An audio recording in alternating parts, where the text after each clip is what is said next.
To see Jah light, you must come out the darkness. You must come out of the cave. Seek the light. The law of the light is he who seeks shall find the light, but you must exert yourself. You must put forth effort.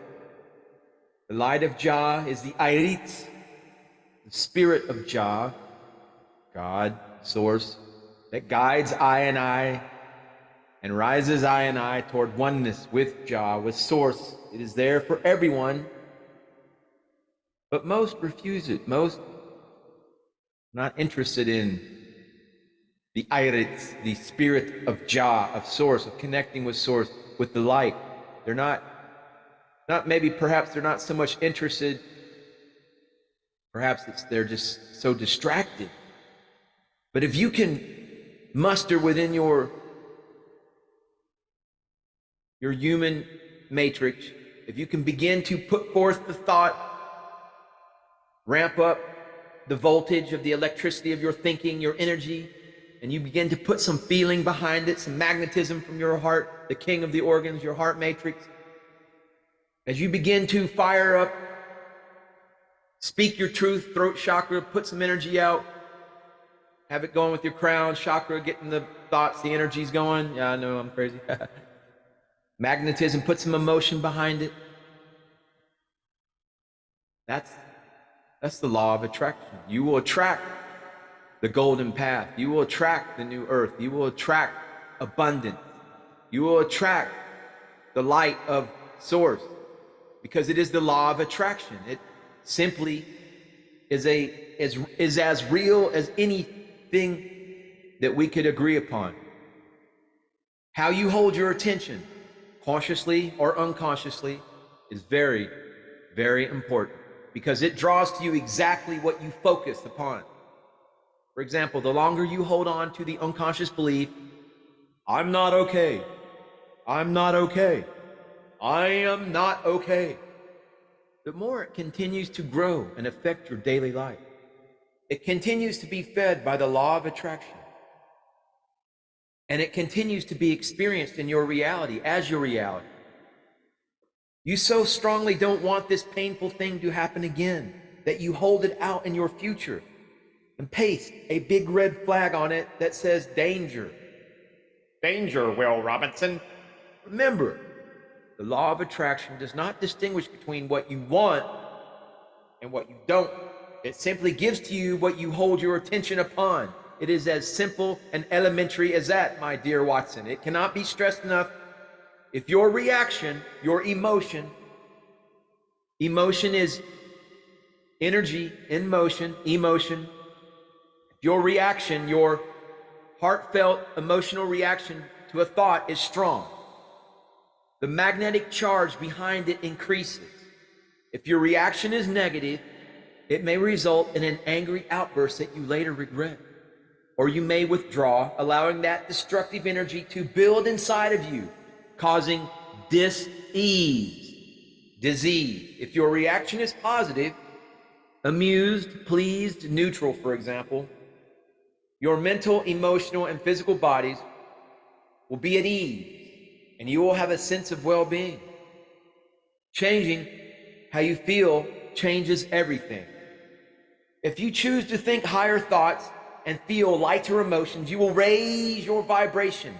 You will raise your prana significantly, and you won't find yourself gravitating back into the old repetitive behaviors and thoughts of the third dimension. Often when you interrupt a long-standing pattern, breaking the circuit of the electromagnetic dynamic, the energy flows backwards and forwards along your timeline, changing the energy all the way back to the first time the painful thing occurred. The energy is reset to the present time, allowing you the room to move freely once again. So you see, you can change the frequency of your thought to create a different result. When you change the frequency of your thought by applying the tools the teachers of light offer us, you can transform fear and reaction into love and ease.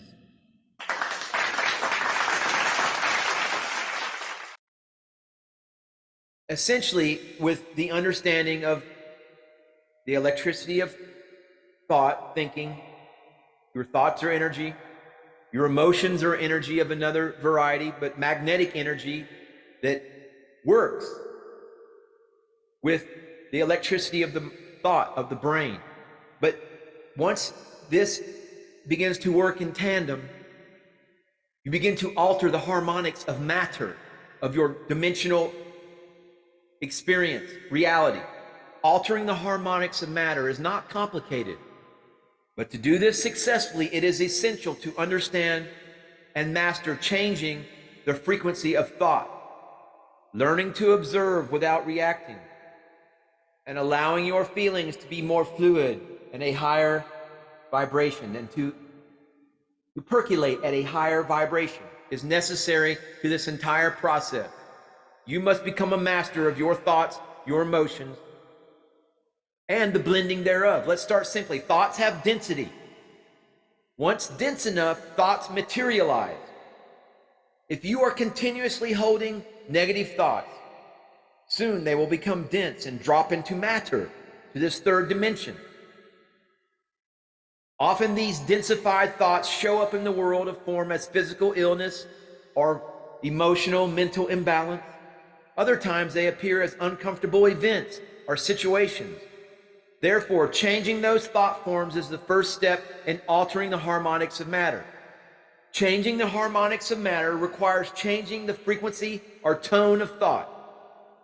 To begin with, transforming your vision of an ugly thought can be challenging. It has taken many years to build and anchor this negative thought in your life. So be patient in allowing with yourself.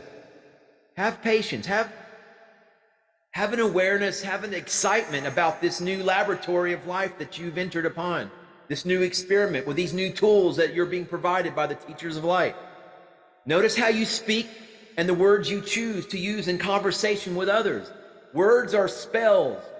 To spell a word, it's all together, okay? So I'm going to hold up on this particular episode of Light Alchemy. Stay tuned for further episodes, and Namaste. Namaskaram.